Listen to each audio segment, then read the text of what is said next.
You know that I saw this movie Grease in the theaters 12 times. 12. Really? Yes, what do you got? I have no idea why we're starting with this today. You must have some... No clue. No clue. It's a great movie. Great song. It's a great summer movie. Yes. I actually watched it over Memorial Day weekend this past... It's on all the time, spring. man. Can't get away from it. Let's see how good you are as we're back here on the Bernie and Sid Show on 77 WABC. Two great guests today. And, of course, as always, your phone calls at 1-800-848-WABC, 1-800-848-9222. John Travolta played who in this movie? What was his character's name? Vinnie Barbarino. Very good. Everybody knows that. I know it. What is it, Bernie? Vinnie Barbarino. Close. That would be Welcome Back, Kotter. But it was John Travolta. That's right. But what about Grease? Do you have any idea? I forget. Okay. I know it. All right, what's your answer? Danny Zuko. Very good. Yeah. All right. And I came in with the song because I saw it yesterday with my 6-year-old for it was her first time. Oh, really? Yeah. I love that movie. It's a fun movie. Hey, what was her name who played the... Olivia Newton-John. No, the sister of Liza Minnelli. The sister of Liza Minnelli. Yeah, what's her name? The hell are you talking about? She was the blonde. She was the mean girl chewing the gum, whatever the hell her name was. Stockard Channing? Stockard Channing. She played Rizzo. Yes. That's Stockard Channing, yeah. Liza Minnelli was not in that movie. I thought she was Liza Minnelli. No, it's Stockard Channing. Why are we talking about Grease? What the hell is going on here? What is happening? So, look, it was a good movie. And, great. Good music. Olivia Newton-John was beautiful. She was. And John Travolta was straight. Travolta was great. Jeff Conaway. I said John Travolta was straight. Back then he was. Jeff Conaway, he played Kaneki, went on to star. He was in Taxi, and then he died a horrible drug-infested life. I would say seeing the movie 12 times is a bit of overkill. You think so? Yeah. Well, that was my point. That's why I told you I did that. I loved it. It says a lot about your personality. Well, yes, it does. Yeah. Perhaps. Have you ever seen a movie more than once in a or anywhere in a theater more than once? No, Never. No. Okay. Oh, yes, I have. I did. What was that? The most recent was The Three Stooges. The Three Stooges. The remake of The Three Stooges. You went and saw that in the theater more than once. I saw it twice. Oh my God. I laughed. That's awful. That's awful. And Debbie Does Dallas. Don't forget that. Oh. You know you did. I didn't go to the theater. I never went to a theater. I actually saw that. Me either. I saw that on my VHS tape. I remember it very, very well. I remember exactly. I was in my basement in Brooklyn when I saw that tape. Debbie Does Dallas. That's before, they discovered razors. Right. Right. Pretty nasty. Right. That's the old, is that buckwheat in your lap, or did you not shave today? Oh, shit. Yeah. That's right. That's what, porn's improved. Everything else has gone backwards. Music, movies, TV, all that sucks compared to 30 years ago. But porn is better today. They clean themselves up a little bit. I wouldn't know. Of course not. You'll take my word for it. That's right. Right. It's as Rabbi Shmuley said yesterday. It's pernicious. Right. What does that mean, though? Exactly. What does that word mean? It can lead to your destruction, your downfall, to the exclusion. You do it to the exclusion of your romantic life with your wife, and next thing you know, you're sexting with some underage girl, and then Hillary loses the election. The whole election. Yeah. Wow. That's what happened. So it all started on xnxx.com for Anthony Weiner, and that's exactly it. Oh my God, you've explained it all. And that's how we ended up with Trump, because of porn. Oh God. Porn made Trump. You know what? Now I'm going back to porn. We just hashed it all out here. Basically. So all day long today, we're going to hear all these names. Porn made America great again. Right.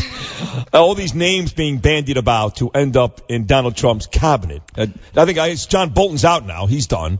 But names all day. John Bolton name. was a trigger-happy neocon guy. Never was the right fit there for Trump's message. Just did not jive with what Bolton did and what he said. So good riddance to him. Although he was a good supporter when we needed him, but now who needs him? See you later, Captain Kangaroo. We don't go to the island with Chris Christie and the rest of the misfit toys. That's right. So Henry Kissinger shows up today. Where? At the Trump Tower. Why? To kiss the ring also? To kiss the ring and to provide some advice and maybe credibility to the whole process. Yesterday was such a diverse group, that from Floyd Mayweather to Who was the coach that showed up yesterday? Bob Kraft, the owner of the Patriots. Yes. To a bunch of political figures. I mean, everybody's coming to see Trump. Trump is making New York great again. I guess he is. The Northern White House. They used to have Richard Nixon had the Western White House in San Clemente, California. Now we have the Northern White House. And, yeah, Floyd Mayweather was there. Ted Cruz was there. Yes. Ted Cruz. He may be Attorney General. That's crazy. I mean, you talk about swallowing your pride for forget about Ted Cruz. For some shekels. Wait a second. Forget about Ted Cruz swallowing your pride. If you're Donald Trump, how do you take a guy who you refer to as lying Ted forever and make him your Attorney General? Forget about what Ted Cruz is doing. If you're Donald Trump, how do you do that? Well, I think you know the deal. You know the fight game. You mentioned Floyd Mayweather. There's trash talk, and then there's the fight, and then there's the after the fight. I know, but still, man, lying Ted. It's all for Lyin', lying Ted. The Bible held high. He puts it down, and then he lies. And don't worry, I can say that now. You can be my Attorney General when I win. I have to tell you that Trump can do no wrong to me. Right now, I don't care what he does. I don't care if he breaks promises. I know, but I just don't care. Can I remind you of something? I mean, I do care, but no, I know. But can I remind you of something? Yeah, please. Which I did remind Imus of this morning as well. He lost the vote. He may have campaigned differently, blah, blah, blah. Point is, about half the country voted for her and half the country voted for him. And we're always saying, well, they hate her. I got news for you. The half of the country that voted for Hillary Clinton, they hate Donald Trump. So when you say they hate her, yes, half the country hates her. He won, but half the country hates him. Who are you yelling at, me? Not you necessarily. I'm just sitting here minding my own business. business. I know that, but while Trump supporters are so excited and saying all these great things, let's not forget, he is the least liked winner, I should say, in the history of the business. Is that not true? May or may not be. What do you mean it may not be? It's irrelevant. I mean, of course it's relevant. Because that's why half the media and all these other people are never going to warm up to the guy. I just don't care. I know you don't care. I really don't. I don't think he cares either, by the way. You know, it's funny, though. You had public school teachers letting kids out of class yesterday to go to Trump Tower. That's not funny. Shouldn't do that. I did say this is funny. You're right. It is not funny. Yeah. It's actually a disgrace. Funny. What is it teaching these kids? What is it teaching them? I mean, first of all, the little morons, they should be in school anyway. That's right. To learn. Because if it was my kid, I'd be pissed. You're absolutely right, but it just teaches, the Democrats talked about Trump making a mockery of our democracy if he didn't accept the results of the election. And these teachers are teaching these kids to go out. Don't accept the results of the election. You just be a sore loser. The participation trophy nation, it's just... It is repulsive, and you had guys like the dude on the 5 train. He's wearing his "Make America Great" hat, trying to go home. Hard-working electrician, lives up in the boogie down Bronx. His name ends in a vowel, and he's getting pummeled for making his "Make America Great Again" hat. Well, I'm okay with that. Don't wear the hat. Don't rub it in people's faces. You deserve to get your ass kicked. Like wearing a turban in a synagogue. Exactly right. Like You're asking for it. You know what? It's freedom of speech. Okay, then I'm also free to kick your ass. If you want to sue me, sue me. Arrest me, arrest me. No, that's not protected under our law and the Constitution, et cetera, et cetera, et cetera. It's not? What train was that he got his ass kicked on? It was the number 5 train. 5 train. Because this morning on the B train, as I told you earlier today on Imus, there was a man who was naked. Completely butt naked. No relation whatsoever to what we were just discussing. Well, yeah, there was something happening on the train. The 5 train, you had this one guy got his ass kicked. I took the train to work this morning at 3:45. There was a man who was completely naked on the train. That speaks to another visitor to the Trump Tower yesterday, a Bolshevik, Bill de Blasio. That douchebag mayor of ours who's letting this city go to crap. A cop-hating slob. And he's out there talking tough on Fifth Avenue afterwards. I'm going to tell... Turn your ringer on. It's Toyota. Sorry. Oh, my God. What are we going to do with him? He's going to win again. But he was I'm sure he kissed Trump's ass up in the suite where he visited, and then he went downstairs and said, "We will protect all people here in New York" on the sanctuary city thing. Can Trump kick him out? Does he have that power? No. Oh, damn it. I don't even know. I've never heard Trump. Well, that's because he's run for a bigger office, a national office. But I've never even heard Trump being critical of. He can't like him. But I've never heard him being critical. He has. He has? Okay. Oh, yeah. Good. Absolutely has. Good. And should be. I mean, look, absolutely. He lives in this city. He sees what's happened. It's gross. But Trump should have. they should have taken him up to the roof and ISIS'd him, but then at the last minute, stop. Right. Don't throw him off. Just lean him over. Yeah, lean him over. Right. And then put him on the elevator and tell him to go get his effing shine box. Watch the change fall out of his pocket and go down floor by floor. Right. That's they should have done. Yeah. He deserves it. But what if they really he's just a low life? What if they slip by accident? They just they really did just drop his foot or something, and then what? Oops.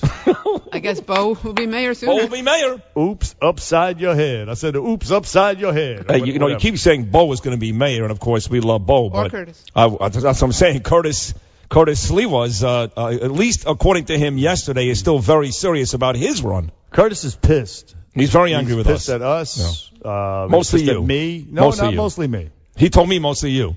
Well, I'm telling you that's not true. What did he say to you? He knows that I have a loyalty to Bo Dietl. Right. Which you did put an email in print. Supersedes my loyalty to Curtis Sliwa, who I love as well. I understand. But he's pissed that, for example, you have this great event coming up. Right. And you omit the fact that Curtis Sliwa will be one of the luminaries in attendance. What do you mean you? I didn't write the promos. But you know he's going to be there. I have forgotten to mention his name once or twice. Okay, Sid, so read the promo now and include Curtis. I'm a person of no consequence to these people. How dare they? And he's right. Well, he's not on the damn copy. That's Leslie Slender's fault. Yeah, but when we talk about it conversationally, you should say, I should bring him up? My boy Curtis. Yeah, I should. No, I don't take the blame for that. That's fine. All right. I do love him, and New York loves him, and it's a big deal that he's coming, and I appreciate it, so I don't want that to get lost in all of this. So he'll be there. When is your event? Monday night, November the 28th at NYY Steak, which is the New York Yankee Steakhouse, a great place in Midtown Manhattan, West 51st Street, and Curtis Sliwa's coming. Along with Steve Sharippa from Blue Bloods and Sopranos, Chaz Palminteri from A Bronx Tale, Kimberly Guilfoyle from Fox News. Oh yeah. And Congressman Peter King, amongst others. It's going to be a great night.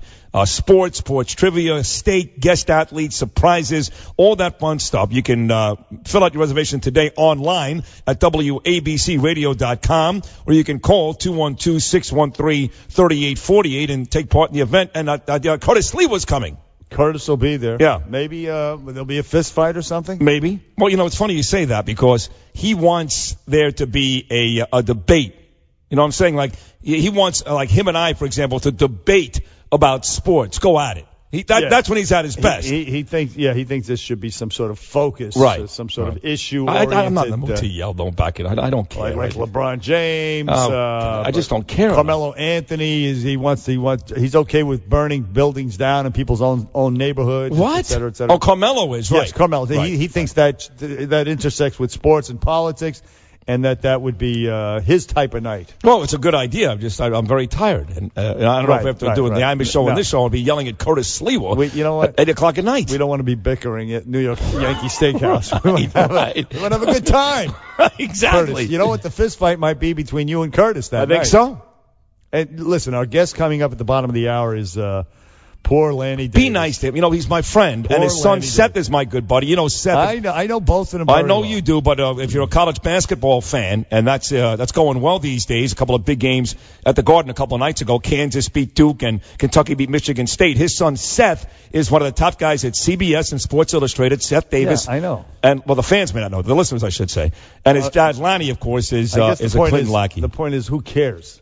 That Seth Davis is, he's a big deal. Okay, he's a big deal. So poor Lanny Davis, who defended Bill Clinton, he was their PR guy or whatever during the Clinton administration. He defended him in the wake of the Monica Lewinsky thing, and of course he was made to look the fool when the dress was produced with the semen stains all over it. Anyway, he's at it again, and he's writing. He wrote in the Hill that James Comey cost Clinton the election. Okay. Well, just to put it in its proper perspective, he does write a column every week about Hillary Clinton, the Clinton campaign. So this wasn't out of the blue. He writes weekly columns, but this was his last one, I guess, and he did say that, which we talked about, you and I on this show, Hillary has said the same thing, and a lot of her aides, that when Comey came out that Friday, they believe she had all the momentum after the third debate, and that cost her the election. Okay, and so the point is what? Oh, I don't agree with him. That's what I'm going to ask him. Yeah. What's the point? I mean, it sounds like whining. It's over. It happened. Great. All right. So Comey, I'm going to argue differently. I'm going to say that she misunderstood the electorate. She didn't, as Michael Moore pointed out, she discounted the white collar, blue collar Reagan Democrats in Ohio, and Wisconsin, Pennsylvania, et cetera, et cetera, et cetera. So anyway, but you ask what the point is. If there's a Super Bowl game and the Baltimore Colts, let's say, are favored by 17 over the Jets, and amazingly Joe Namath and the Jets beat the Colts, well, you want to talk to Don Shula after the game and find out what the F happened. Understood. So basically, Lanny Davis is going to tell us why the overwhelming favorite got beat. I'll tell you what, the way to characterize it is I'm going to straighten Lanny Davis the hell out. Oh, God, here we go. That's the way it's going to go down. That's why Chuck Todd doesn't come back on the program anymore. 1-800-848-9222. Bernie and Sid back after this. 77 WABC. Traffic and Transit. Accident on the George Washington Bridge, upper level inbound.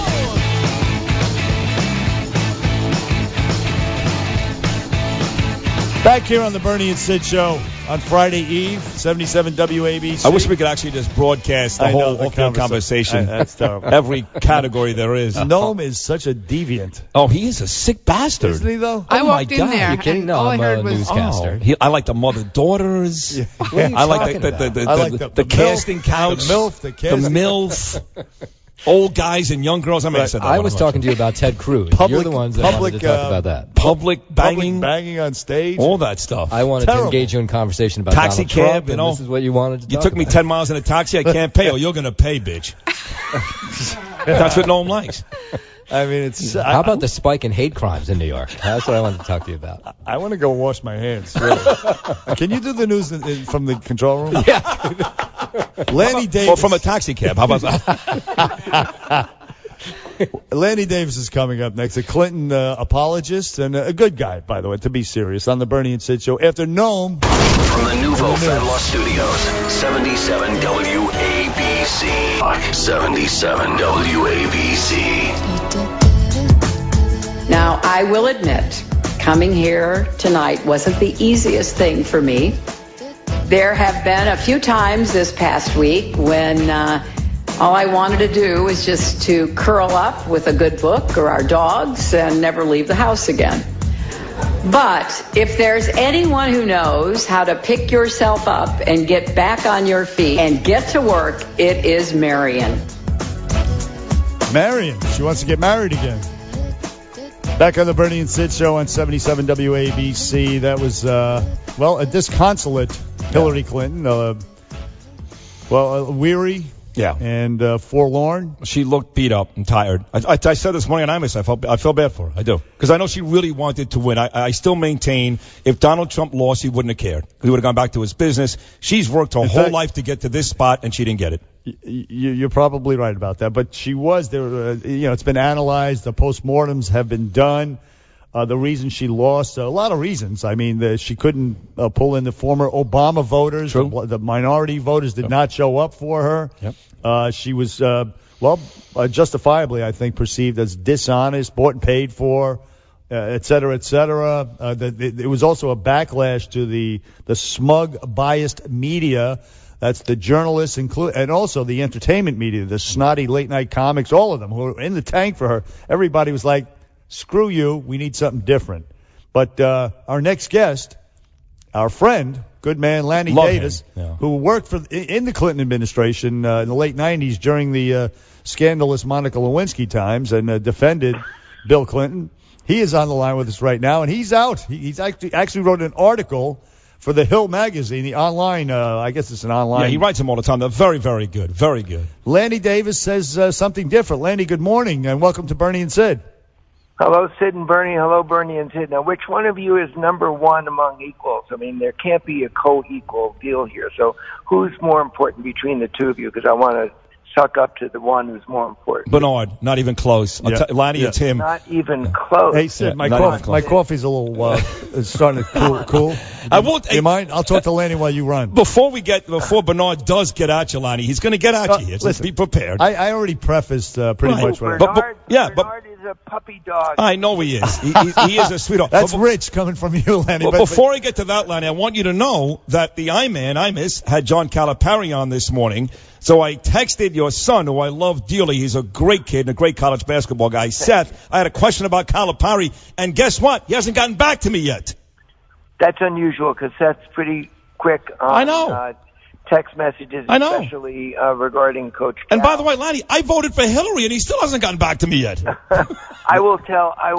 He may be traveling because he's coming to visit with me and family because my granddaughter's about to be bat mitzvah. So maybe in beautiful. The air. Mazel tov. Mazel tov. But just a quick sidebar before we get to Hillary. Coach Cal and Seth have become very at one point had a parting over commentary that Seth made that was not intended to be hurtful. But I got to know Coach Cal, and when Seth and Coach Cal kind of made up and they're respectful of one another, I discovered that Coach Cal, I hope I don't damage his career as one of the greatest coaches in the country, but he's a very strong Democrat and sympathetic to my point of view. So there you go. Okay, well, Lanny Davis. Now at this point, having one.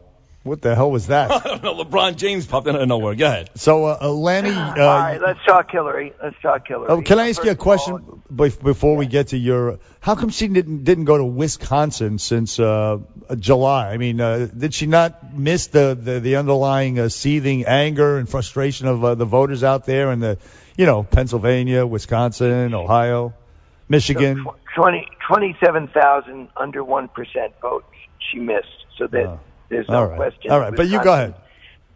Who had ever advised Hillary Clinton to go to Wisconsin rather than the battleground states would have said, "Are you crazy?" But she lost Michigan, as I wrote in my column, by 0.5%, 11,000 votes. She lost Pennsylvania by about 1%. She lost Wisconsin by about 1%. Imagine if she had gone to Wisconsin instead of saying, "I got it in the bag." But well, wisdom is 20/20, right? Yes, it sure is.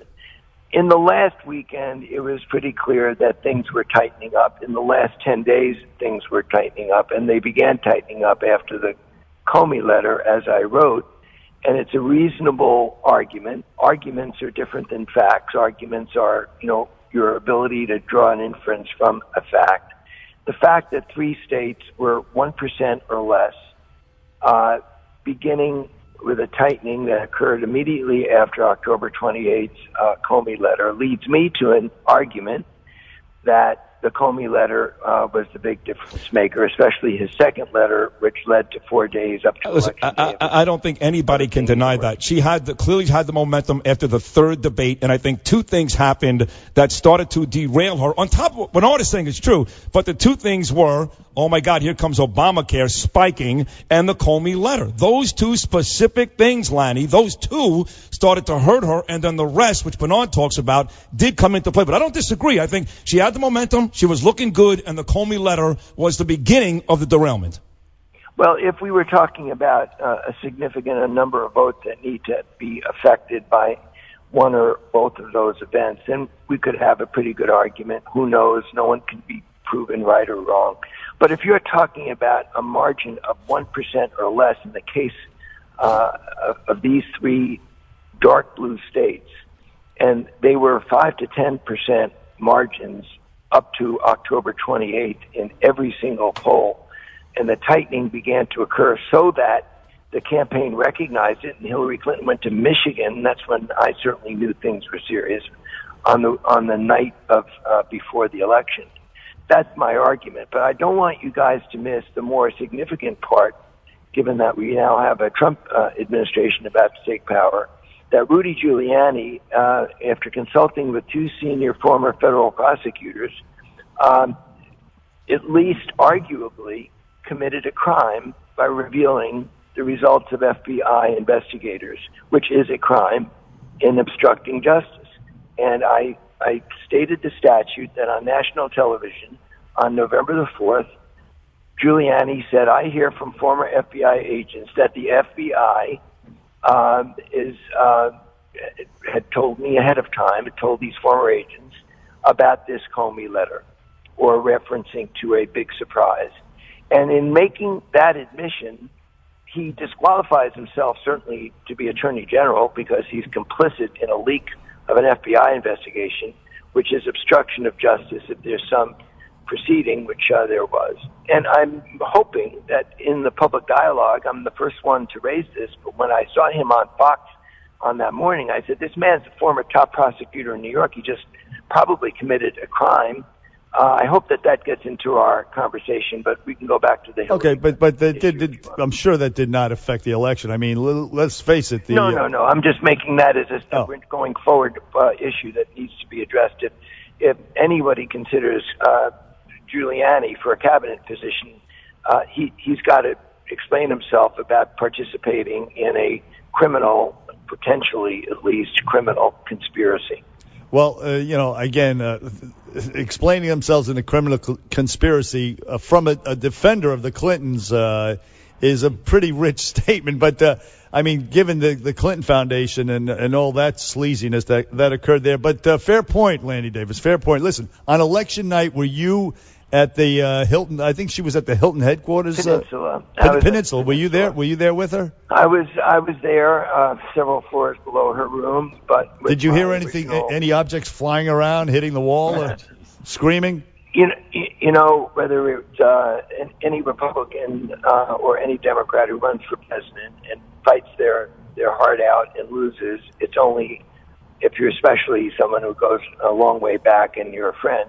You only feel a profound sadness for and empathy for the hurt that she must have experienced. But her comment last night of a record of getting off the mat and fighting back, ever since I met her in law school, that's the only thing I can say about Hillary Clinton, and there's a lot of woulda, shoulda, couldas that led into your introduction, is that she won by over 1 million votes over Donald Trump. So whatever constituencies that she didn't get compared to Barack Obama or compared to anyone, she won the popular vote. Now, that's not to say that Donald Trump doesn't deserve to be respected as our next president under our system. I'm not saying that. He does, and I hope he can withdraw some of the awful things that he said and be a successful president. All of us need that. Well, that's very gracious. She did win.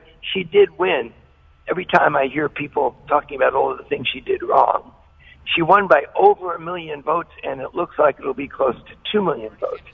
So that's just a fact. It doesn't mean that Donald Trump doesn't deserve our respect as our next president. You know, what's funny, though, Lanny, is that a ton of people before the election was saying that, hey, I wouldn't be surprised if Donald Trump won the popular vote, but not going to in the Electoral College. And he kept talking the whole time how the thing is rigged and rigged against him and blah, blah, blah. Now looking back, now that you've just said what is true, that Hillary did win by over 1 million votes, yet she lost the election, you're the ones who are probably now pissed off about the Electoral College, yes?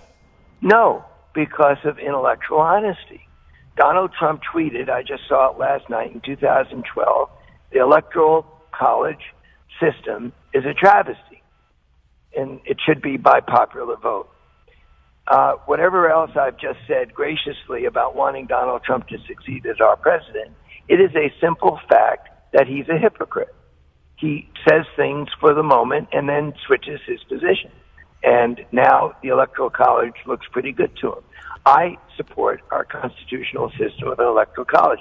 He's the 5th president to be elected in our country's history, having not won the popular vote. That is our system. What about the sentiment out there being expressed by Obama, who says that you got to go talk to these people out there, these people that are hurting, implying that Hillary didn't talk to them, and Bernie Sanders essentially saying the same thing. As a matter of fact, listen to what Bernie Sanders said. They're actually kind of throwing Hillary under the bus right now. Take a listen to this. What he did is he tapped into a lot of pain and anxiety and angst the American people are feeling, which is very rarely reported in the media or understood by the punditry.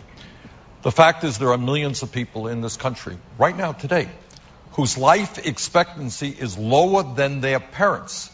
They are living in despair. They're turning to alcohol, drugs, and suicide because they see no future for themselves. If there's a silver lining in this for me personally, it's the two issues I have been on the case of liberals for, and they've been booing me about this for years, and maybe they'll listen. One is political correctness. I think I did a show about that for 9 years. You're outrageous with your political correct bullshit, and it does drive people away. And two, Islam.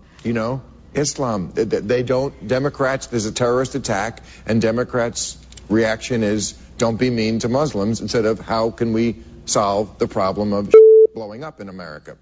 So, Lanny Davis, there you have three. Bernie Sanders and now Bill Maher weighing in. They missed all that. Hillary didn't tap into any of that, the feeling of the electorate out there. What do you say to those guys?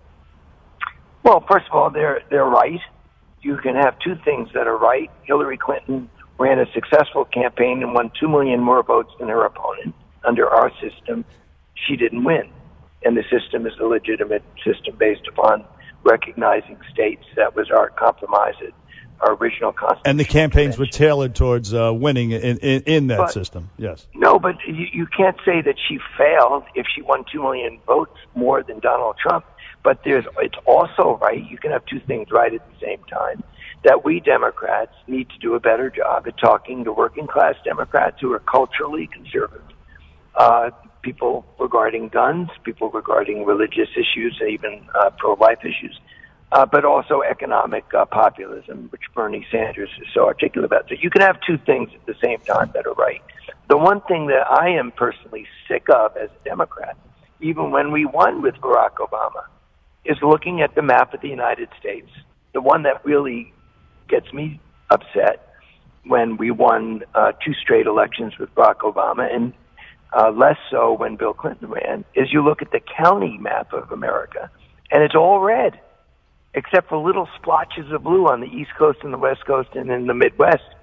And that was the case with Barack Obama, too.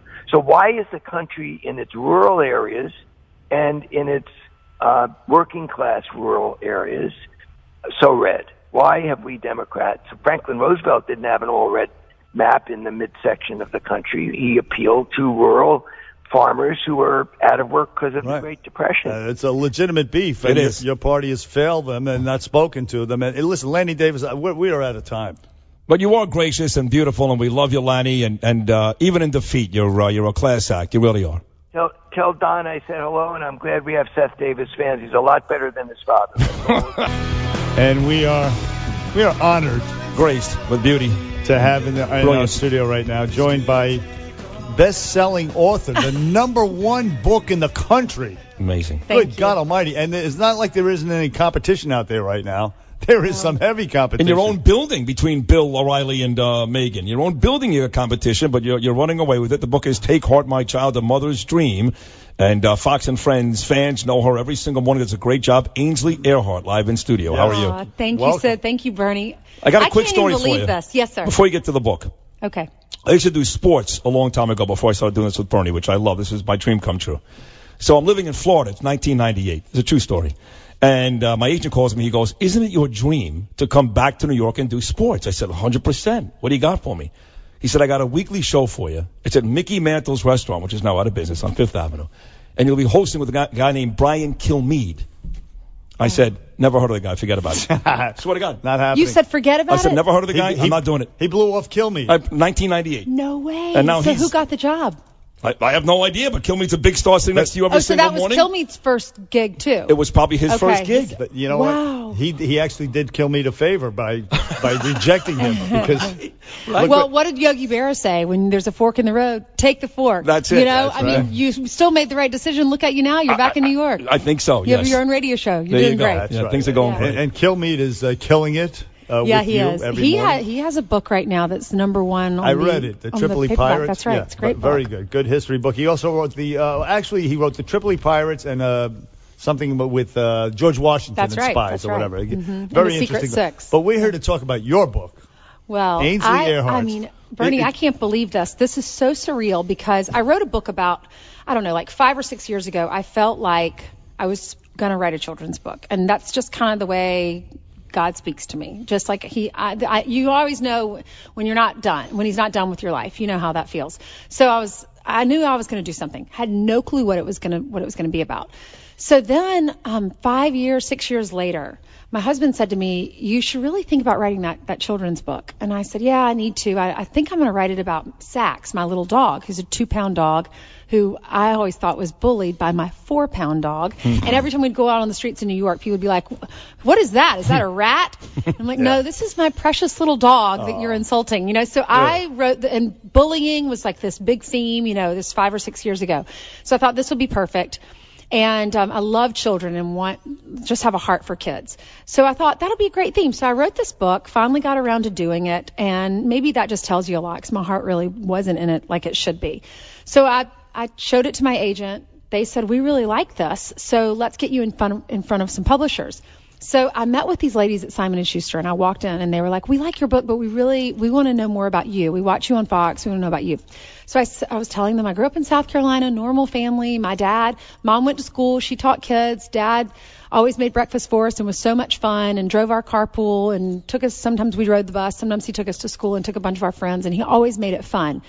And I said he always left us a little note next to our cereal bowl of a saying or a scripture. This is so nice. I've heard you say this. This is just nice. And then and the girls from Simon & Schuster said, now that's the book. That's what they said. Right? They go, Ainsley. I sat with them too. That's they the book. declined my, but that's fine. Well, that's the book. I had many others decline me too. Okay. So listen, it happens. There's rejection in life. So then they said, do you ever get to, told them that my faith was very important to me. And they said, do you ever get to share that on air? And I said, yeah, Fox has never told me what I can and can't say. I said, I was anchoring the 5 the other day. We were talking about ISIS. And I said, you know what? So there's a scripture. It says, take heart, my child, or take heart. I have overcome the world. And I'm like, so God is still in control. We're going to be fine. Like we can say all this and we can get so scared as a country. And then we just went through this crazy election. And they said, and that's the title, Take Heart. Beautiful. And I was pregnant with my little girl, so they said, Take Heart, my child. And I loved it. So then I, sat down to write the book, and it's not verbatim what my dad would say. Like my dad would say, I hope I'll never be afraid to fail. Attitude determines aptitude. Attitude determines aptitude. Nothing good ever happens after midnight, he would say. There are 2 things that you can control, your reputation and your character, and no one can take those away from you. Those were the kinds of things on the notes. So the book talks about, I love this message. It says... And your dad, I saw him with you on Fox the other night. It was just very touching. It was such a lovely piece. It's just cool what's happened in my life over the last year. I got this dream job. I had a baby, a healthy baby girl. And by the way, before the dream job, you used to read the news in the morning. I did. And then I would see you on Hannity's show at night. You burned both ends of the candle. And I did Weekend Overnight. I remember one time you did the morning show, and then you were on Hannity. I happened to be on there. We were on the elevator together. And then the next morning, you were in, I think, Oklahoma for some mass shooting. I mean, you had suffered some serious sleep deprivation. You paid your dues. And now you have the dream job, which you deserve. We all, because you speak from experience, the profession that we chose, the hours are crazy, but we absolutely love it. So it's easy for me to get up at 3 a.m. because I know I'm going to wake up America. I hate it. What a cool job. Do you really? No, I love my job, but I hate getting up. Same thing. I'm on the B train at 3:30 in the morning. The Dora you just had, that is, how many kids do you have? That's your only child. Your first. That's awesome. Yeah. That is awesome. How many do you have? I've got 2. How old are they? Well, my son Gabe will be 8 years old a week from today on Thanksgiving. And my daughter is 12, and I'm looking at that book because not only are the sayings great from your father, and what the book has to say is great, but the illustration work is beautiful.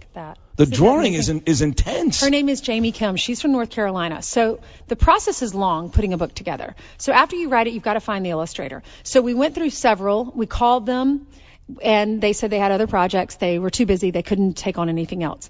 Her agent sent her work to Simon & Schuster, and we all saw it, and we said, wow, that's amazing. So we sent her the manuscript. She started to match the pictures with the words, and what she sent back was just unbelievable. Amazing. I mean, look at this. Yeah, it's great. Yeah, and what's neat is all my friends at Fox who have looked through it, they all have different pages and different sayings that mean a lot to them. Like my mom loves this one. And when winter comes and leaves fall and fade, take heart, my child, don't be afraid. That's great. She loves that. You see, she was crying when she was reading it. And the reason why this book is number one, in my estimation, is that it's a testament to how much your viewers love you and your sincerity and your genuine. you're just such a nice person, a sincere, nice Christian person, and I think that's why they love you, and so they're gonna whatever you put out there, they're gonna purchase. And let me add something to that. Not only you, but I think Bernard is right about that, but you just went through almost 2 years of divide, of nastiness, of insults, of rancor, and to see a book where what comes out of this book is just love and gratitude. It's pretty. I love my children. To see that, this is what the country needs. Your timing could not be better off of this election. Well, you know what's crazy about that? This is how God works in my life. So I laugh. There was a book I read that it said Sarah laughed. And Sarah, I think that was the title. Wasn't Sarah the one in the Bible that tried to get pregnant for over and over, and she was barren, and then at like 100 years old, she got pregnant? Yeah, that was Sarah. Sarah laughed was the name of it. Because when she found out she was pregnant, she just laughed because that's what God does in our lives. I'm telling you, you're right. I hated the election and all of that craziness. But at the same time, it's helping my book. Right. So it's like. So selfishly, it was great. I know, selfishly, I'm like, wait a minute. That's just how, I don't know. I'm just so grateful. We do have the best viewers. You know that because you work at Fox too.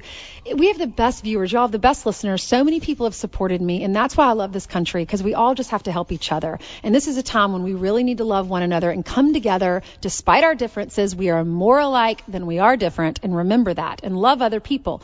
So this is kind of refreshing. So the book is Take Heart, My Child. The author, Ainsley Earhardt from Fox News. She's here. The book is #1. It's a fantastic story.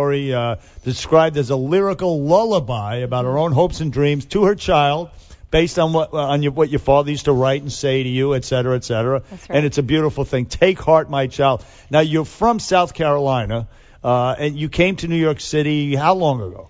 I moved to Texas after South Carolina. Was on local news there for 2 years, and then moved to Texas. So 12 years ago, I left South Carolina. And you started out at Fox doing what?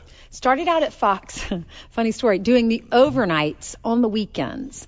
So that's right. You know, I remember sitting in the makeup chair while you were getting ready to do the overnights. Whenever I did Hannity's show, right. That's right. You did the overnights, right. and then occasionally you would do the.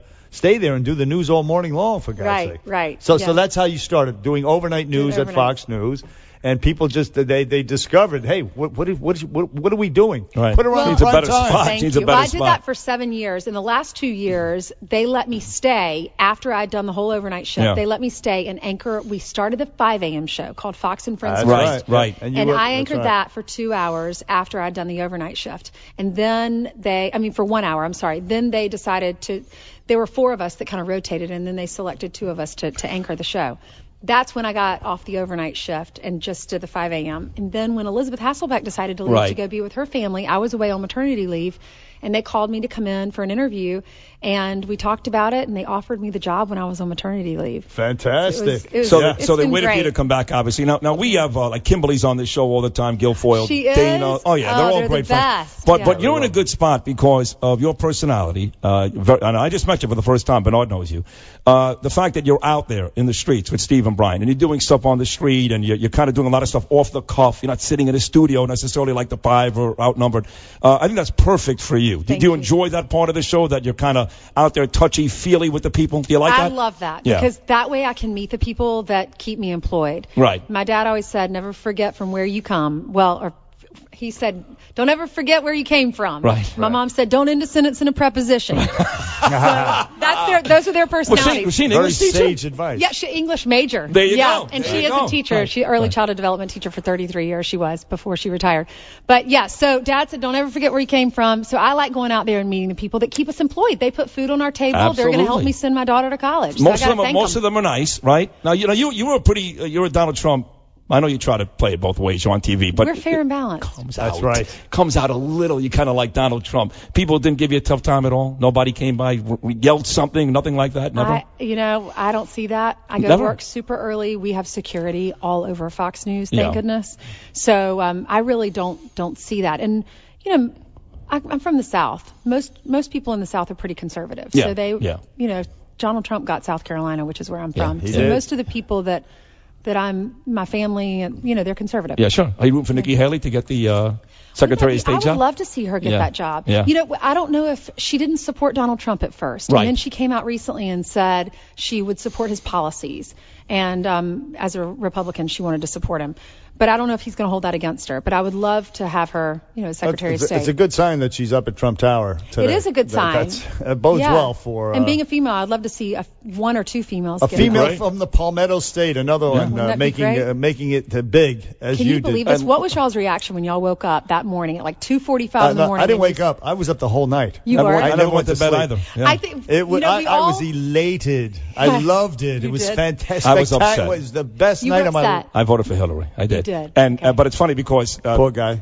Say a prayer for him. I was in D.C., but I don't. It's fine. I'm rooting for Donald Trump. I got 2 kids. I want the country to be great. I hope he does a great job. See, I wish other people would have That's that how attitude I honestly and not feel. all this protesting and vandalizing and beating people up. Idiots and morons. Yeah. But I knew I was in a hotel bar in Washington, D.C. at 9:30. Okay, I was telling Bernard, people go to a baseball game, Ainsley, they keep score. In the bars in D.C., they do that with the election. They're writing down who's winning. And I'm looking at these states. He's winning Virginia. He's winning North Carolina. And it was early in the polls, but he was winning every state. So by 9:30, I knew it was over. By 3 o'clock, he made it official. But by 9:30, 10 o'clock, I was like, oh, my God, Donald Trump's going to win. See, I was texting with people at Fox that are experts at all of this, and they were all saying I think she's going to win when we were all kind of getting ready for bed. We couldn't really sleep. The whole country was sleep deprived the next day. I loved it. We were, normally we're the ones that are sleep deprived. Our viewers have gotten some sleep. We were all in it together. Join the club, folks. Right. Now you know. Now you know how we feel. That's right. But anyway, so I slept for about 2 hours, and when I woke up at like 2:30 in the morning, and that's when. Yeah. Actually, I woke up at 2. I woke up at 2 because we had to be on air an hour earlier. Did you pour earlier. a glass of champagne immediately? I know. It was great. No, you guys had a great relationship with him throughout the campaign. We did, and we asked Hillary every single time we asked him. So we asked fair and balanced. Right, exactly. And then when I interviewed the vice president, I flew to Indiana. I met with his whole family there. We asked if we could meet with Tim Kaine. He said no. Tim Kaine used to be a friend of our show. He would come on all the time. But then when I think Hillary was in control of making the decisions. In retrospect, what a mistake. I mean, they failed to reach the people they needed to reach. In addition to not going to those states, Michigan, Wisconsin, et cetera, they had a chance to reach out and speak to those voters who were turned off, and they refused to. And Donald Trump, he went on the mainstream media all the time. That's right, everything. He always said yes. MSNBC, CNN, ABC, whatever, all the biased people, right? And including Fox and Friends, and it paid off. And paid off in spades. When we were at one of the debates. I think it was the first debate. I think we saw you at Hofstra. We saw you that morning at Hofstra. Yeah. You were walking off the stage with Peter King, and we were right there, me and Jill, when we saw you that morning. Yeah. Oh, I'm sorry. I should have come over and hugged y'all and said, hey. So he was always there. After every debate, he came into the spin room to talk to reporters. We were all like, what? And everyone, it was so funny. There were thousands of journalists in the spin room watching it, hoping to get interviews with like surrogates when they came in afterwards. They didn't expect the candidate to come in. So after that first debate, he comes in with his entire gorgeous family, and he goes straight to Sean Hannity. So all the journalists swooped into Sean Hannity. Mr. Trump, trying to get their microphones in after Hannity got an interview. Me working at Fox and working with Sean for 10 years, Sean's like, Ainsley, come on in. I'll give you the interview too. So I get interviews with all these people in the Trump family because of Sean Hannity. God bless him. So all these journalists saw what had happened after the first debate. The second debate, I was in the spin room. They all were looking, where's Sean Hannity? Where's Sean Hannity? They all surrounded Sean Hannity's area. They waited for him to come out. Smart. Right? Jill knows. Jill's worked with him. Listen, I'm going to admit something to you right now, which I haven't even told Bernard yet, but I'm going to admit it to you. Before I was doing Imus, I was doing this show with Bernard. That was the only show I did. So in the morning, I would put you guys on television. And oftentimes you would have a guest, and we'd have that same guest that day. Like Meatloaf, for example, or some of these guys. So I would steal a lot of your questions.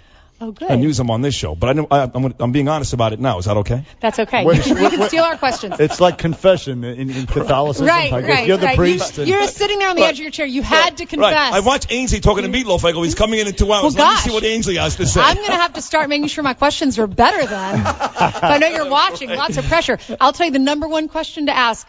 We always heard this growing up in journalism school. Okay. Why? Why? It's the best question. Why? So many people. Right. Why did you write the book? Why did you decide to run for president? Right. It's the number one question, and oftentimes I'll watch interviews, and it's such a simple question. They don't ask it. They don't ask it, right. Speaking of which, the book is Take Heart, My Child. Ainsley Earhardt is the author. Take Heart, My Child. It's a lyrical lullaby, a beautiful children's book, an homage to a child. It's just beautiful. Well, can I say one thing really quickly? Well, my dad. Take your time. Yeah, absolutely. I didn't know if usually when you're TV, I know the wrapping signs. You can go right ahead. Folds of Honor, an amazing organization. Dad always wanted us to give 10% of anything we make. Folds of Honor. Yes. Okay. I'll tell you about the organization in 2 seconds. Dad always said, I want you to always give 10% of whatever you make back to the church. In this case, since this is not my primary source of income, this is just a surplus. If we make any money off this, that'd be great. But I'm going to give 10% to Folds of Honor. I already have for the advance. So nice. They actually got more than 10% for the advance because they kept taking it out of my bank account and I didn't realize it. It was the repeat thing, which I do not mind at all. They deserve this money. But anyway, it provides scholarships for kids of fallen soldiers. Oh, wow. So Major Dan Rooney, an awesome guy. He's coming on Fox and Friends on Friday. Y'all should have him on his show. He is incredible. He's done 2 tours of duty, served our country, National Guard. Amazing, amazing man. Started this organization because he was sitting on a plane and the pilot said, would y'all please just stay in your seats for a little bit longer? Half the plane did not. They got up, even after the pilot continued. The pilot said, there is a fallen soldier on this plane that we're going to take his casket off the plane. It was a flag-draped casket. Major Rooney looked out of the window, saw it being wheeled away over to the family. The family was on the tarmac to accept it. The guy's twin brother was walking next to the casket. They delivered the casket to the family. The mom was there with her children, young children, and he thought, who's going to take care of them? Who's going to send them to college? The dad is gone. So he started this organization. It has taken off. All these celebrities are supporting it. After the tragic story of Wounded Warriors happened, where they were, using a lot of the money for parties and things, more people started supporting his organization. It's really taken off. He's awesome. He has this big celebrity golf tournament out in Oklahoma. But it's foldsofhonor.org if you want to learn more about it. We will steal that guest from you and have you should on Friday. Sounds great. Yeah, he's good. He's best friends with one of our producers, Gavin Haddon on Fox and Friends, if you know him. Gavin is very involved in the organization. We will be in touch with him. But Ainsley Earhardt, now we are out of time. But I do want to mention the book again. It is called Take Heart, My Child. Yes. It's a runaway bestseller right now. They ran out of it on Amazon and on Barnes & Noble, but you can still get it. We just sent them thousands of more books, so those are going out, I think, on Monday. So awesome. Please buy it. They didn't anticipate, though. They didn't. The love that your viewers... It's the Donald Trump story. It is. That's right. Basically, yeah. Thank you all for buying it. Y'all are awesome. We love our viewers and our listeners. You're the best. You're a sweetheart, Ainsley Earhardt. Thank y'all for having me on. Thank you. Back on Bernie and Sid after this. 77 WABC. Traffic and transit. Fairfield County, the Connecticut Turnpike southbound at Norton. At hum.com now.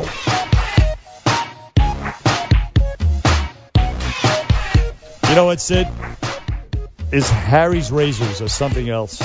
They really are. You know how I know you're not lying? It's a great story. We have the Sean Hannity bathroom here. Yep. On the floor, right here. So what happens is a lot of times Bernie does the Imus show, he does our show, and then he does Bill O'Reilly. He has no chance to go home. So he will get ready for the Bill O'Reilly show in between our shows here. When you walk into that bathroom right now, you're going to see a huge bottle of the Harry's shaving balm right in the bathroom. That's right. No, he loves it. The razors are spectacular. 5-blade razors, softer flex hinge for a more comfortable glide. By the way, you get them at harrys.com. Very convenient, from the convenience of your house, from your home. And here's the thing. Only $2 per blade. You go to the drugstore, you're paying like $5 a blade. You get ripped off. harrys.com, in your house. You get quality blades, cheap blades. And again, you don't have to go anywhere to get them. Harry's is so confident in the quality of their blades, they'll send you their popular free trial set, which comes with a razor, 5-blade cartridge, and shaving gel. Get your free trial when you subscribe. Just pay $3 for shipping. Plus, we have a special offer for our listeners. Enter promo code WABC at checkout and get a post-shave balm, the one we were just talking about, for free with your order. So there you go, folks. Harrys.com. Quality, cost, and convenience. $2 a razor. They have their own factory. That's why it's so cheap. And with this special order, Go to harrys.com, enter code WABC, and you get a post-shave balm for free with your order. Check it out, folks. harrys.com. Time now to talk about Advanced Urology Centers of New York. You know, we make so many insignificant choices every single day. You know, where am I going for dinner, to the lunch this afternoon? What am I going to watch on TV? What are you doing? Are you okay? I'm fine. Do I watch the Saints play football tonight? Do I watch college football, Louisville and Houston? All these things are not very important. But when it comes to your urological health, something, I don't know, like enlarged prostate, urinary tract infection, ED, or even, God forbid, cancer of the prostate, bladder, or kidney, that ain't no joke. You got to make the right choice. The only choice. There's only one place. There's only one. It's the biggest and best group practice in the country. Over 45 locations in New York. They're in just about every single county. They are comprised of top board certified physicians. What does that mean? Advanced Urology Centers. What that means is the best hospitals in the country are in New York. You see the same exact doctors at Presbyterian at Advanced Urology Centers at a different rate. You win big here, folks. So make the best choice possible for your urological health and call Advanced Urology Centers of New York today. 855-DR-Urology. That's 855-DR-Urology. 855-378-7656. Or hop online, experturologycare.com for the best in the business by a distance. It's Advanced Urology Centers of New York. 11:43. Check the roadways now. Here's Angela Chase. Fairfield County, we still have those delays on the Connecticut Turnpike southbound at Norton. There's a water main break, so it's caused flooding in the right lane, and traffic is delayed all the way to Center Street at about a half an hour to your drive time. The New England Thruway northbound approaching Cedar Street, an accident's been reported. We've also got one on the Bronx River Parkway northbound at the Springbrook Parkway. It's in the left lane, stopping traffic from the Cross County Parkway. And the Brooklyn Bridge, Manhattan bound, there's a stall in the right lane. The Whitestone Expressway southbound approaching 20th Avenue. That accident has cleared. And the 4 and 5 subways still delayed at Atlantic Avenue, Barclays Center. Right now, traffic is brought to you by Peerless Boilers. It's time to replace that old, inefficient beast in your basement with an American-made, Energy Star certified Peerless Boiler. Don't wait until it's too late. Go to peerlessboiler.com to find a dealer near you. Our next traffic report in about 10 minutes. Angela Chase. Right now, traffic 77 WABC. And now here's Channel 7's Bill Evans with the forecast. We're going to warm up to 62 today. Got a nice west wind, clear skies tonight. The low is 48. Tomorrow, sunny and warm, high 64. That's really warm for mid-November, 11 degrees warmer than normal, and the low is 51. Saturday is breezy and mild. Some clouds in the afternoon, but a lot of sunshine and a high of 62, low 46. Now, rain comes in with maybe a rumble of thunder after midnight. Sunday is a windy, rainy day.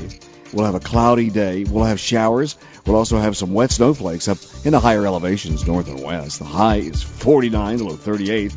It's brisk and chilly on Monday with clouds and sun, high 45. This is meteorologist Bill Evans for 77 WABC, where New York comes to top. Bernie and Sid on demand. You never know what's going to happen. The WABC radio app. Download it now. Upload the BS. 77 WABC. Oh, great. Another white Trump supporter. Next thing I know, I have hands around my neck. I'm being choked. Then another gentleman comes over. He shoves me up against the wall, up against the window. Now I got my arm pinned behind my back. I have the one guy choking me. Do you fear you should take off your hat? Absolutely not. This hat will be on for the next 8 years. I will be damned if I have to take my hat off because it makes people upset. That will never happen. There you go. A steadfast, courageous Trump supporter in heavily hostile, liberal, pro-Hillary, pro-socialist, pro-communist, pro-ISIS New York. Oh, the pro-ISIS. No, come on now. You're funny. Come on, leave the guy. Listen. No, I agree. Don't beat him up. What is going on? Trip him, but don't beat him up. Don't, Trip him, you say, huh? Yeah, do something to the guy. Hey, did you Don't walk out like that. You're rubbing it in people's faces. That's what you're doing. No, listen, it's a free country, Sid. Okay, so like I said earlier, he's I'm free to punch you across the face. No, you're not. Why not? He's the president-elect. The First Amendment doesn't cover that. Are you sure? There are laws against doing. I don't know. Don't be silly now. I talked to Lindsey Graham. He said it's perfectly fine. Hey, did you see that? Oh, another South Carolina, by the way, Lindsey Graham. Yes, for our last guest, Ainsley Earhardt. What's that? Did I see the what? The Daily News. Yeah. Steep decline in circulation. I don't read the Daily News. It's liberal trash. And I voted for Hillary, and I'm telling you, it's liberal trash. It's garbage. Not only is it liberal trash, it's worse than that. It's worse. It's like what Gawker was. Gawker's out of business now. They were sued. Well, Hulk Hogan. By Hulk Hogan, but they was this venomous, ugly, nasty, pernicious. I mean, they led by Mike Lupico, of course. Very intolerant, much like the subway riders who beat up my boy with the "Make America Great Again" hat. Yeah. Beat the crap out of him. And anyway, the Daily News is of that mindset. They encourage that. They incite that kind of violence. It's garbage. And so the circulation way down at the New York Daily News. Hopefully they'll go out of business soon. But you know what's funny? Similarly with CNN, way down, Same way thing. down. But you know what's funny? I readily admit that the Daily News is garbage, and I don't read it. But I am guilty of reading something every single morning on my iPad, every morning, that is probably as bad as the Daily News. And that's the New York Times. I read it every day. I just... Not as bad as the Daily News. Not as bad. Not as bad. But, the Daily News but has some real lowlives writing for it. Daily News is the worst. They have some racist Black Lives Matters people writing I know who for you're them. It's just talking horrendous. about. Yeah. And also Keith Olbermann, remember this guy? He's actually he does a webcam thing. He put from his apartment. He puts a webcam on. I remember him well. And he puts it online. And these are the types of people who are inciting violence right now. Listen, Trump won the election. You said it to Ainsley. You're going to root for him, give him a chance. Other people have said it. Obama said it. Hillary said it. A few other people have said it. But listen to Keith Olbermann. This is the type of venom, that vitriol. Well, we know what a backstabbing piece of garbage he is from our days together at MSNBC when the I-Man went out of his way to promote Countdown for Keith Olbermann, and Keith was one of the first guys to stab us in the back in 2007. Good memory, Sid. Excellent. You're right about that. But listen to him yesterday on the Trump election. Give him a chance? What? In the hope that he will someday grow up enough to be able to see over the top of the Oval Office desk? We do not have time for the White House edition of Celebrity Apprentice starring President-elect Pussy Grabber. How do you like that? It sounds like he did it from the hallway of his apartment building also. Pussy Grabber, the same guy that hunts down porn stars, allegedly, according to page 6 of the New York Post. But there you have it, though. It's these people that are inciting those other folks to engaging in violence, the hate crimes out there. Again, my poor boy on the 5 train. I was thinking about this last night when I was watching Hillary speak, And I was saying to myself, why even go out there? Give it a month, give it 2 months, because even if she says everything nice and everything right, just her presence is going to get these people all riled up again. Like, don't you think? No, I think what's happening now is the Democrats. In fact, there's play this clip. Go to my file, Chuck Todd from this morning. The Democrats don't want anything to do with the Clintons anymore. They don't want to get riled up. They think the Clintons blew it. Yeah. The Clintons are yesterday. They're the liberal elite. They are. They're the people who blew the whole thing. The bought and paid for people, thought all about themselves. And your guy, Chuck Todd, he says the same. Bernie Sanders is saying also, she didn't talk to, she missed the whole thing. She missed Michael Moore has said it. Even Obama said, listen, you got to go out there and talk to these people. Yeah. Obama has said it. In other words, implying she didn't do that. And she didn't. She hadn't been to Wisconsin since July, and I don't know the last time she was went to Michigan. Listen to Chuck Todd. But even though she didn't get wiped out in the electoral map, it seems like the Clintons are quietly being wiped off the map in Democratic politics. But instead of being done in a very public way, it's just quiet. No rallying, no nothing. Just hoping if you don't say the name, it's like Beetlejuice, it just never appears. See what Beetlejuice, hey, listen, by the way, that reminds me, Flirty, you have to get that music because, it makes everything you say sound so much very more dramatic. Important. I know. You have to get that. When Sid and I talk politics, we'll play that music in the background. You should just play it under the whole show. Or either that or the No, but you can't play it if we're doing it like comedy or something like that. It's got to be very dramatic. Okay. Right. When we're talking politics. Oh, we're getting I can get fired John up. Batchelor's music. No, forget Bachelor's. That Meet the Press music or the nightly news. Good one. Okay. Oh, I like we'll just that. sit here and talk. You play a loop, and then we'll really sound. You know what's important. funny about what you're saying? I used to play, just to make it analogous to sports, because it's actually what you're saying I used to play the theme for Monday Night Football. Every once in a while, I was doing a football segment, right. and it would be dun, dun, dun, dun, dun, and I get all fired up. Of course. I remember Francesa and Russo, we did the same thing. Yeah. Come on. Trump's meeting with Henry Kissinger today, you said. F Donald Trump. Excuse me? I'm rooting for Donald Trump, man. You go make America. You do exactly what you said. You make America great again, my man. You got me. South Carolina Governor Nikki Haley is meeting with Trump today at Trump Tower. I like her. I like her a lot. She should be the Secretary of State. He's one of everybody else. Everybody else is either crooked or getting money from Qatar. Yeah, but what you went off script. What happened? What happened? Now you're going to defend Rudy Giuliani. You can't let it go. Okay, all right. We'll stay in character. The music will not help you guys. No, you want to defend Rudy because he's getting beat up a little bit here for his business dealings in Qatar. And how about I don't want to defend him, but I mean, somebody who supports Hillary shouldn't be making those accusations. Why not? I admit she's a crook. Let us handle this. What about what Lanny said, that he may have broken the law? That's ridiculous. Lanny's grasping at straws. Look, nobody cares about the Clintons anymore. I'm with you. Nobody cares. It's over. Comey, forget it. I mean, either they prosecute or they don't prosecute. Nobody really cares. Is it fair to say that Lanny Davis is the last line of defense, the only person maybe at this point? I don't even think Huma at this point would even try to defend them. No, and I will say this too. Sadly for Lanny, he goes away also. He's done. He's done. Synonymous with the Clintons. Right. It's Lanny Davis. The Clintons did something wrong. We have Lanny Davis on the phone. It's true. But otherwise, the Clintons leave. He's gone. And on the flip side, if in fact you were a Donald Trump supporter, your life is just starting. He's got a job for you. He's got this for you. He's got that for you. You're looking large. It's morning in America. Damn baby. right. Morning in America. And where's President Obama? That's why I did save November, it was, Bernard. November of 2015. I joined you in January of 2016. But in November of 2015, I did tepidly endorse Donald Trump down in Florida. And I did it once with you as well. And I've saved both of those just to show that there was a time when I, in fact, was with Donald. So he wouldn't hate me and think I was just against him like Lanny Davis from day one. You saved the tapes, you're saying? Of course I did. So when you say, prove it to me, come on. I can play it for you. Not once, but on two different occasions in two different states. So what's the I point? endorsed Donald Trump. So what are you trying to say? So I'm not a hateful Donald Trump guy. You just have to hate me. You were hateful. You displayed your hate on many occasions. What did I say? What did I say? Trump sucks. I don't want to repeat the words because I don't like to Forget use those about words. the curse words. What else did I say? That's funny, man. That is hilarious. That's hilarious, yo. It's ridiculous. It's hilarious. I did it all for the radio. I need an ambulance because I'm laughing so hard. I'm going to admit today, I wasn't going to do this. But you know I pulled the lever for Trump that day, right? You know that, right? Please. You are. Now you're pulling my chain. That's what you're doing. Bernie, listen, I was going to say Obama's holding a press conference right Trump now. Too. I know he is. You see Kubi, Obama over in Germany? He loves Angela Merkel. He loves her, Kubi. Loves her. Angela Merkel is standing there. She's saying, hey, what's one more Muslim in the country?